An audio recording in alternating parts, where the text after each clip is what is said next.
नमस्कार दोस्तों, राधे राधे, जय श्री कृष्णा। नाग पंचमी व्रत कथा। अगर आपने भी रखा है नाग पंचमी का व्रत तो ये कथा जरूर पढ़ें। सावन के महीने में इस कथा का पढ़ना या सुनना मनोकामना को पूर्ण करता है। तो बोलो नाग पंचमी की जय हो। नाग पंचमी सावन का एक महत्वपूर्ण त्योहार है जो नाग देवताओं को समर्पित होता है। इस दिन अनंत, वासुकी, पाद्य, महापाद्य, तक्षक, कुली, करटक और शंख यानी कुल 8 नागों की पूजा का विशेष महत्व बताया गया है। तो आइए हम श्रवण करते हैं नाग पंचमी की पौराणिक कथा। नागों का हिंदू धर्म के देवी देवताओं के साथ बहुत पुराना रिश्ता है।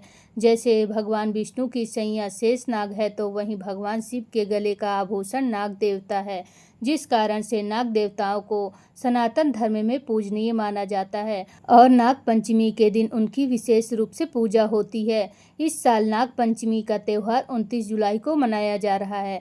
अगर आप इस दिन व्रत रखते हैं तो इस पर्व की पावन कथा पढ़ना बिल्कुल भी न भूलें। नाग पंचमी से जुड़ी एक पौराणिक कथा के अनुसार समुद्र मंथन के समय नागों ने अपनी माता की बात नहीं मानी थी, जिससे क्रोधित होकर उन्होंने अपने ही पुत्र को जन्मेजय के यज्ञ में भस्म होने का श्राप दे दिया था।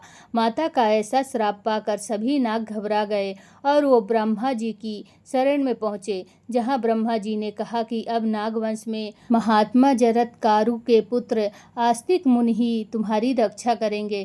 कहते हैं ब्रह्मा जी ने इस उपाय को पंचमी तिथि के दिन ही बताया था।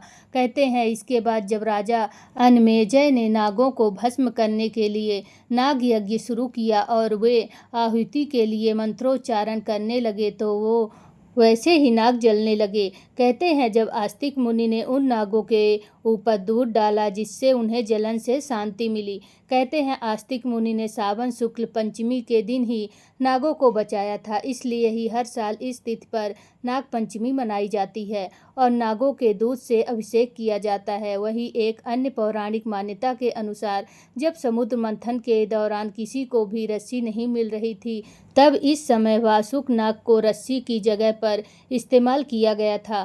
कहते हैं इसके बाद से ही इस तिथि को नाग पंचमी का पर्व मनाया जाने लगा। वहीं इस पर्व से जुड़ी तीसरी पौराणिक कथा के अनुसार श्रावण शुक्ल पक्ष की पंचमी को ही भगवान श्री कृष्ण ने वृंदावन के लोगों की नागों से रक्षा की थी। कहते हैं इसके बाद से ही नागों की पूजा की परंपरा चली आ रही है।